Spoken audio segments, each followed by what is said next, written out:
Officials can't even estimate at the moment how many took part, would you believe? They think, and the French media is repeating, that it's about 1.5 up to 2 million perhaps.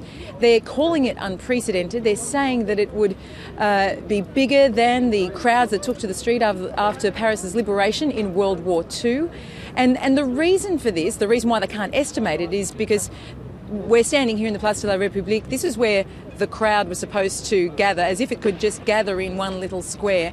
It went for simply hundreds of metres around here, through all of the little streets. So as it was going in that direction for about 3 or 4 kilometres to the Place de la Nation, it didn't go on just one official route, or to the 2 official routes that were there. It went through all of the tiny streets as well, and officials just simply lost count. And to be in the middle of that was just extraordinary. There were people from all walks of life, all ages, all holding up the symbols that we've come to see over the past few days, the pencils, the signs saying "Je suis Charlie," "Nous sommes Charlie," "On est Charlie." This I am a Jew, I am a Muslim, being held up by just about everybody, and it was, if anything, I would have to say it felt like a bit of a catharsis. It was a feeling of not celebration. It was definitely a feeling of camaraderie. It was a calm feeling. Everyone was obeying the very heavy law enforcement around. There are still hundreds of police in this area. The roads are still blocked, and the security was incredibly tight. But given all of that, it went off so well. And for the French government, François Hollande, the president, said, "Today Paris is the capital of the world," and this is exactly what the French government wanted to see. It wanted to see the people of Paris out here and giving that message that they wouldn't be cowed by terrorism.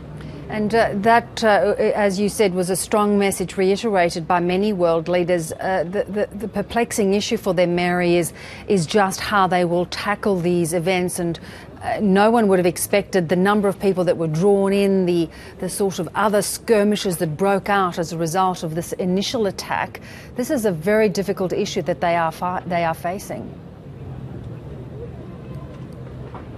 That's right. As we know, this is a very profound issue that countries, including Australia, have been grappling with. But for France, it's particularly acute. This has the largest Muslim population of Western Europe.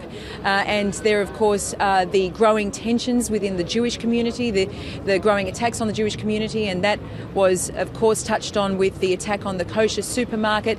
And so France in itself has many deep divides, and the government really needed to have this day of unity be very strong for that reason alone, to actually show, to almost give a message to its own people and to the world that it was able to heal these rifts. But it's going to be a very long process. There are going to be talks between the government and the Jewish communities, and also the Muslim communities as well. But this is the sign from the so-called moderate Muslims that they wanted, and when you also had that vision of François Hollande linking arms with all of those world leaders, that was a very powerful image, and it's the one that France wants to send to the Islamic State and Al-Qaeda terrorists, that the world will be united on this.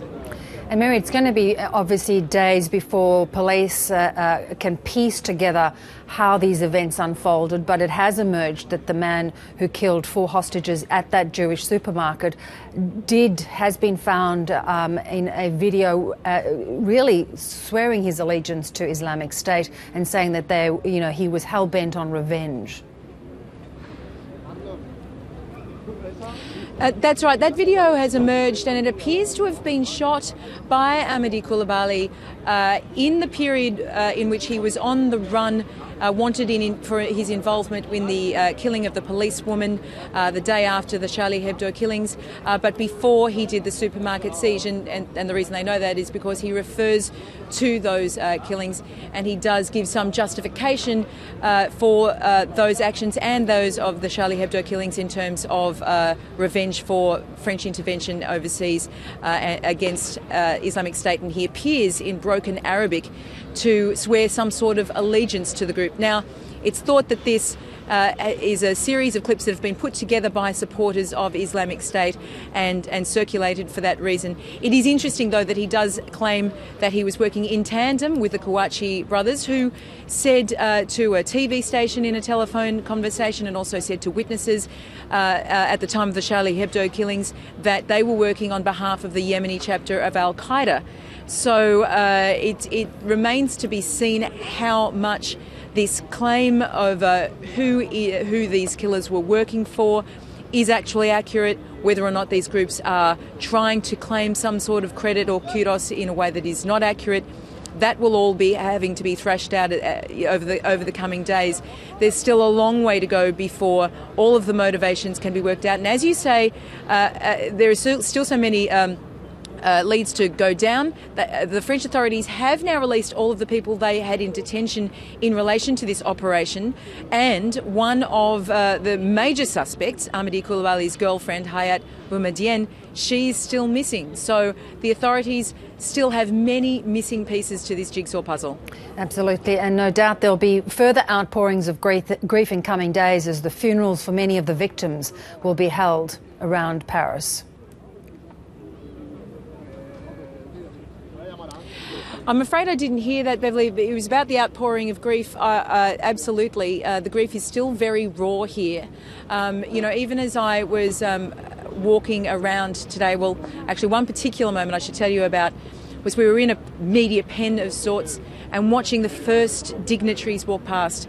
And the very first group that got a massive cheer from the French media in particular as well were the Charlie Hebdo remaining employees and the friends of them and their family and friends. And they looked towards these media pens and they were putting their fists up in the air, and there was this sense very much of connecting with the media. And I saw some people there with tears in their eyes. There is a lot of pain here. Today may very well have been cathartic, but there is a lot of pain to go.